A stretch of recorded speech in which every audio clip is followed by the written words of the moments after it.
Xan Sarayı əfsanəsi. Şəki xanı bir gün ustanın yanına çağırıb deyir: "Qocalmışam. İstəyirəm adımı əbədiləşdirən bir saray tikdirəm. Gərək dünyada ona bərabər ikinci bir saray tapılmasın." Mahir usta xanın qabağına şərt qoyur: "Əməyimi qiymətləndirsəniz, tikərəm."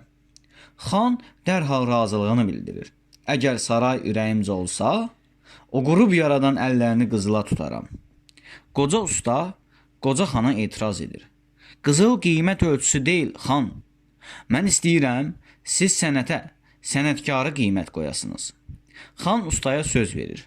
Usta şəirlərini başına toplayıb işə başlayır. Vaxt tamam olanda hamı gəlib saraya baxır. Xan görür ki, usta doğrudan da möcüzə yaradıb. 2 mərtəbəli binada bir dənə də olsun mismar işlətməyib.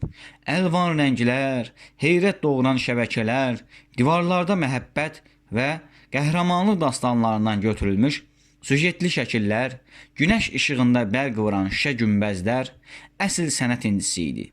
Sarayın gözəlliyindən olduqca məmnun qalan xan ustadan soruşur: "Əhsən əllərinə usta. De görüm, bundan da yaxşı saray tikə bilərsənmi?" Xan sağ olsun: "Tikərəm." Xan marağını gizlədə bilmir. "Bəs niyə mənim sarayımı bundan yaxşı tikməmsən? Hansı cəsarətlə bütün bacarığını və məharətini əsirgəmisən?" Qoca usta qəzəbli xanın qarşısında susmur. Xan sağ olsun: "İnsanın, sənətkarın əməyini qiymətləndirəndə yaradan əllər qara daşdan sədəf düzəldir." Xan qəzəblənir: "Bəs sənə verdiyim bir ətək qızıl? Siz mənə əmək haqqı vermisiniz, amma sənətimə qiymət verməmisiniz." Xan qeyzini fərmana çevirir: "Sən nankorsan, qədir bilməzsən.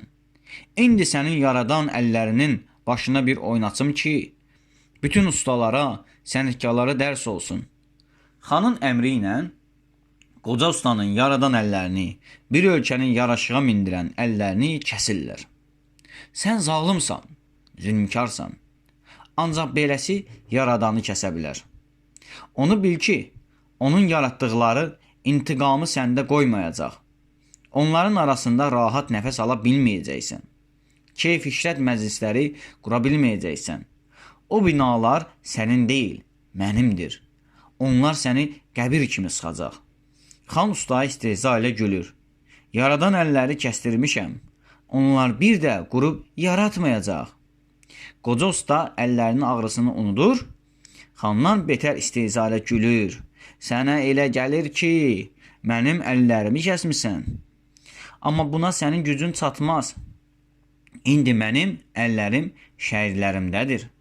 Məndən sonra onlar qurub yaradacaqlar. Gərək əvvəlcə dilini kəsəydim, sonra əllərini. Gec də olsa səhvimi düzəldərəm."